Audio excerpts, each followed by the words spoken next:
Hello. Welcome to Monday, January the 11th. Can't believe we are here, 2021. Still can't believe we've made it to this point. I'm messing with the camera, so just bear with me. Um, I felt motivated to come today and do a video. I haven't done one in a while, and I just kind of woke up with that thought that maybe I would do a video, just kind of give a recap of what's been happening. Can't say too much right now. Um, I can just give you a little glimpse into I guess it's going to be almost a month now. Um, for one thing, my parents are very private. They they don't share too much, just within, the confines of our immediate family.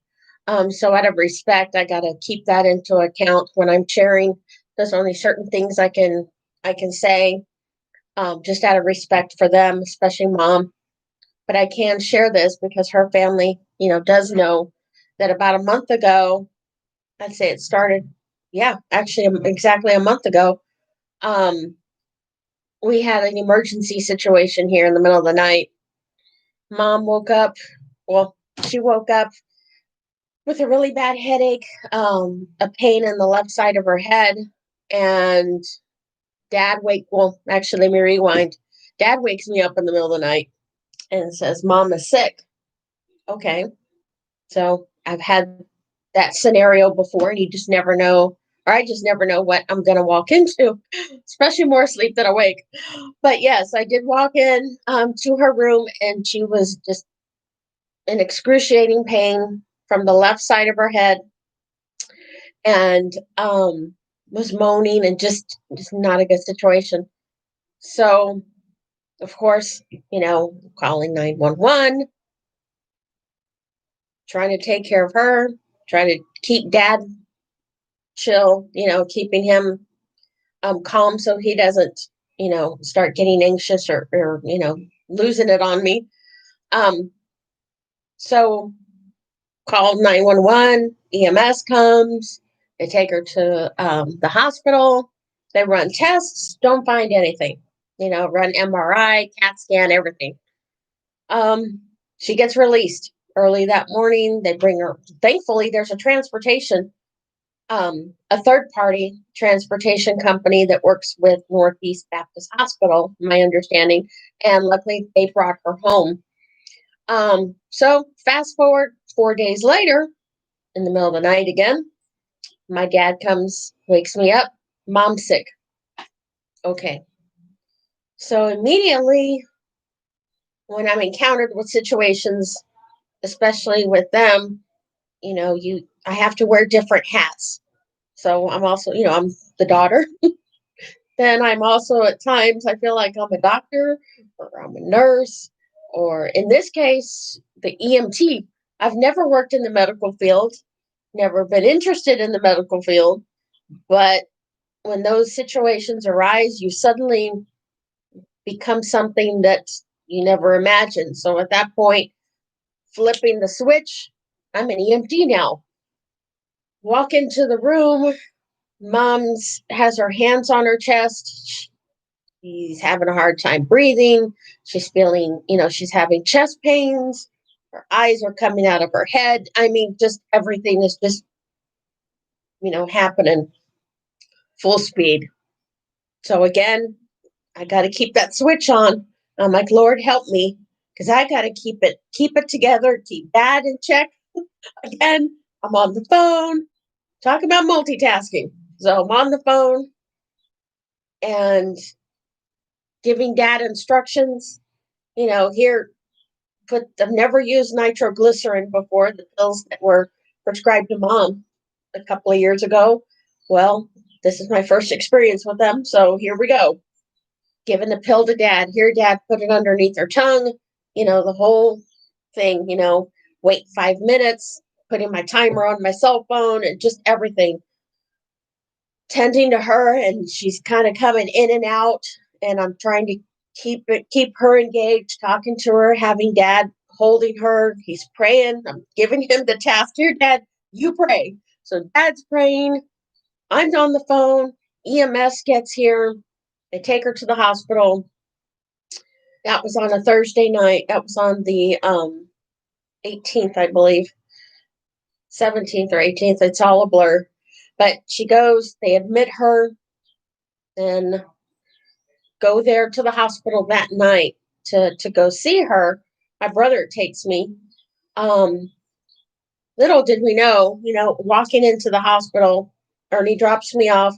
I go in to the check-in, and the lady immediately says, "Okay, since you're here in front of me, you're the only one that's going to be allowed, to see your mom from here on. Only one person is allowed." I'm like, "Okay, fine, good to know." With all the COVID guidelines and rules and regulations, fine. And that was a perfect scenario, I have to say, because my dad wouldn't have been able to hang out in the hospital. It's tiring enough for anybody physically, but for my dad even more so. And then to have to be able to communicate with the nurses and the doctors, it just wouldn't have worked. So the Lord already knew how this was going to play out. Um, with him being home, my brother Ernie was able to hang out with dad here while I was at the hospital. And that was the best scenario possible. Um, Even if they were to say, "Oh, you can rotate people," which they didn't say, but had we had to come to that, I think it was best that the least amount of people in there as possible. Because, of course, in the back of my mind, I'm thinking as we're there, "Oh, God, please don't let my mom be exposed to COVID. Please don't let me be exposed to COVID." So, the least amount of my family members there, the better. So, and all in all, it worked out the way it was supposed to work out. So, I felt better. Dad was taken care of. I was keeping them updated. I was hanging with mom in the hospital. So that Friday, I believe that was the 19th or 18th, um, they went in and they were going to go in through with a camera to look at her heart.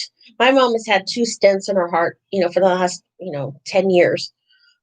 So they wanted to go in, kind of check out those stents and see what was happening. Um, so Friday afternoon, they take her in, and within 30 minutes, 35 minutes, as I'm in the waiting room, the nurse is calling me from the room with my mom, and they're giving me an update. "Okay, your mom's prepped and ready to go. We're waiting on the doctor." Okay, fine. Within 30 minutes, they started the procedure, and then within 45 minutes, I get another call from the nurse. "Okay, we found a blockage. The cardiologist is going to the surgeon's going to put a stent in." Great. Another hour goes by, and the cardiologist comes out, the surgeon, I say cardiologist, I guess that's what he is. He comes out, explains, "Okay, we put the stent in, that was successful, but we're having some complications. Just hang tight." Fine, hanging tight. Within 30 minutes, the nurse comes out and says, "Okay, come with me. We're going to allow you to go into post-op." And so I'm like, "Okay." So I think this isn't a normal situation. To my knowledge, at least she kind of made it seem that way. So takes me back there.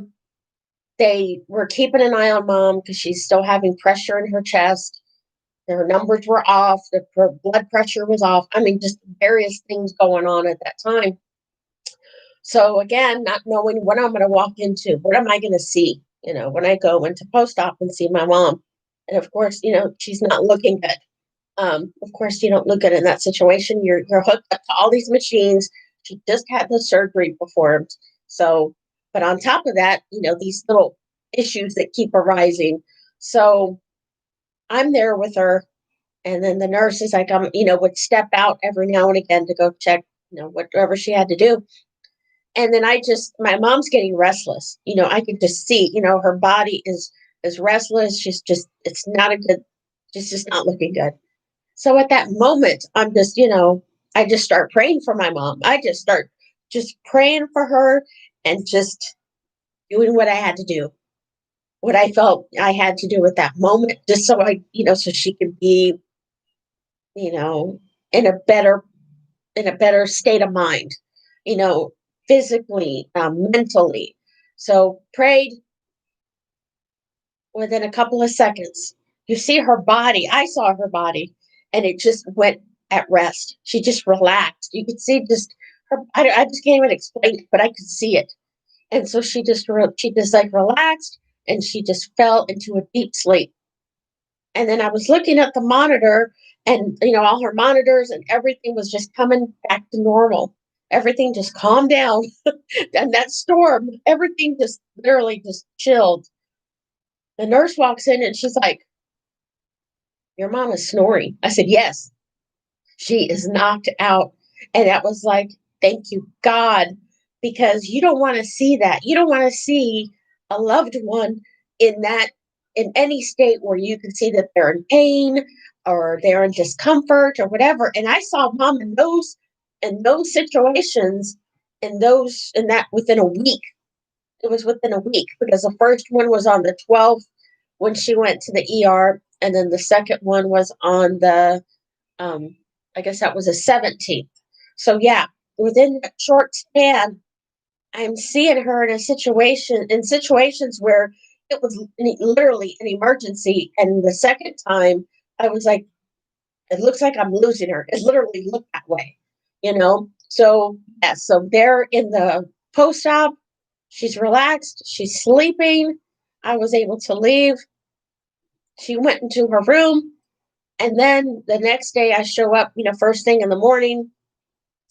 And it was just interesting because you start seeing, I saw just a glimpse, just a teeny tiny little glimpse of what the hospitals are experiencing. Obviously, it took a while for my mom to even get a room in the first place, from the ER to get a room, because there's a long list of people waiting. She's not, wasn't the only one. So that was, a little bit of a delay. Well, what was interesting, it's hard to get in, to get admitted into the hospital. But what was funny is like at the next day after the surgery, they were like, "Okay, we're going to discharge her." And I was just like, "She just had surgery last night and she hasn't been out of the bed, and she's 82 years old, and da da da da da da da." So all these things are going through my mind as the doctor is telling me we're going to release her. Okay, that's good. I want her home, obviously. She would recover better at home, but all these different things come into your mind. But then I got to thinking, like, okay, well, just as it was, hard to get a room, now they're trying to release those rooms, get those rooms empty so they can fill them at the hospital. So I mean, it's a tough situation, I'm sure, for all parties involved, but it worked out for the best. She gets released that night, so we're good. And I've learned, after being here for the last 2 years with mom and dad, as their, literally, I'm their caregiver. And that's my role. In life you wear so many different hats. You could be, I'm a daughter, you know, and I'm an aunt, and I'm a caregiver. And at times with mom and dad, I'm wearing multiple hats.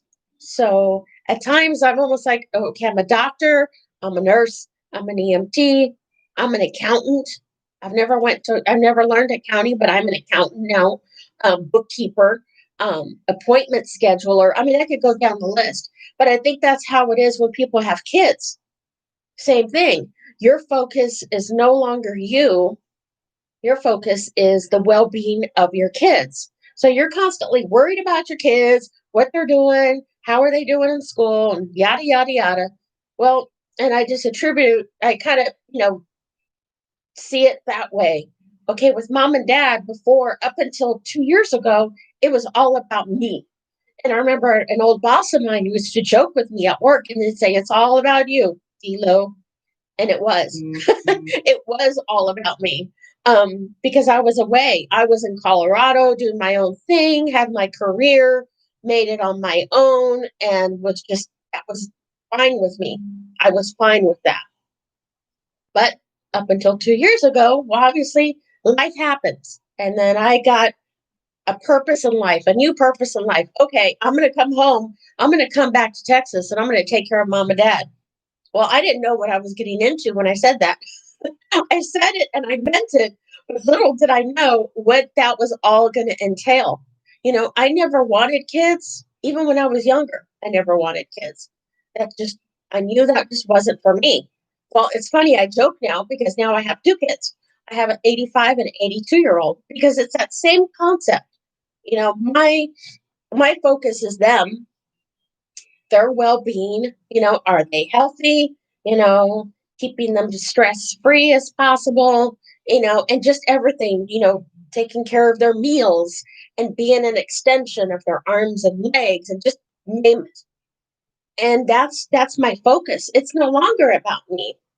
And I think that's important because that has helped me grow. When you take the focus off of yourself and off, you can get caught up in your own little world. That's easy to do. We all do it. But if you need to open up that bubble. There's more to life than just you. The world doesn't revolve around just you. You have people in your lives for a reason. Not only, your loved ones, your family, your friends, what have you, those that you consider close and a part of your life. So I think it's helped me to take that focus off of me and putting it on them, because that's shown me, it's enlightened me. It's teaching me. It's obviously, it's definitely a teaching lesson every single day, because I'm learning something new about them every day. Things that I didn't know when I was younger. I'm realizing as an adult, and I think I'm appreciating it more as an adult. The things that they do, or I'm seeing, I'm looking back, I'm like, oh, that's why he would be like that. That's why my dad would say that, or that's why my mom would do that. And I'm just like, it's funny because we've had physical therapists we had physical therapists coming for my mom, back in November. They would come once a week, and thankfully the cardiologist had ordered that to help with her balance issues. So it's funny because I've heard mom tell them, yeah, Cecilia does this and this and that. And she's like a machine. And it's funny because when I was younger, I would see mom that way. She was always on the go, going, going, going, doing whatever she had to do. And it's funny. I'm like, oh my God, I am my mom. I am her. And I think that's good. Um, because now I can do what I need to do in order to help them. In order, whether, like I said, the extension of their arms and legs, and helping them, with just the day-to-day management of, house, of their bills, or, whatever the case may be. And that's what I'm here for. And like I said, it's just been interesting the last couple of weeks because you don't know what's going to happen. Just like when you have kids, you don't know if there's going to be an emergency or they're going to get sick or whatever. Kind of the same concept. It's teaching me to be on my toes because I just don't know what's going to happen from day to day. And it's like I try to be as prepared as I can possibly be, but I also need to be prepared for those moments where I get the, hey, mom's sick. Or it could be the other way around. Hey, dad's sick. And I don't, I'm not wanting to even go there, but I have to. It's like I know that the Lord is preparing me for the, he's preparing me just in general for the day to day being a caregiver. And it's definitely not an easy task, but I know I can do it, and I'm not doing it alone. Obviously, I mean, I have the support of my brothers and my sister, so it's not like I'm alone in this. And I think that's really helped, and especially being back in Texas, that's really helped my health because I have my own disease that I have to manage. So keeping myself healthy is obviously a priority too, because I need to be healthy in order to take care of them. And so it just brought me to another decision that I've made recently is I'm going to look into getting the COVID vaccine. And I hadn't thought of it, to be honest with you, but the more I started thinking and, just everything that's going on, if I happen to go out, I don't want to feel like or be afraid.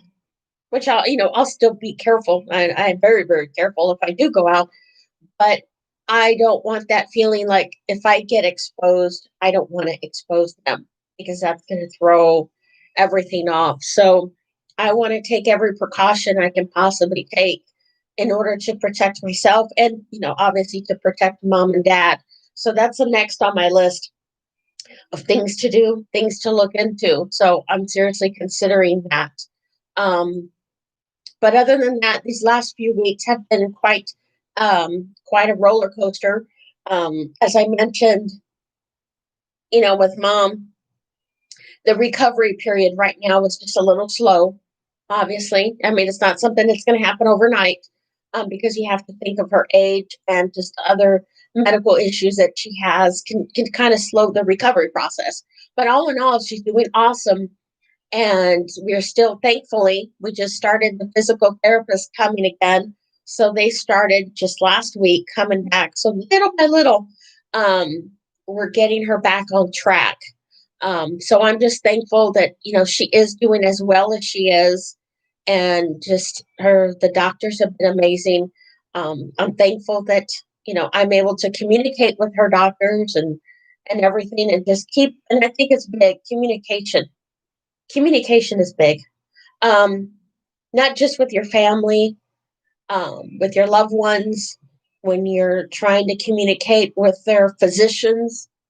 I'm in that position where they can talk to me. Obviously, they still talk to mom and dad, but I'm kind of like um, the middleman, if you will. Um, Certain things, if they don't understand, they'll look at me and, hey, can you tell me what he just said? Because a lot of times they don't hear very well.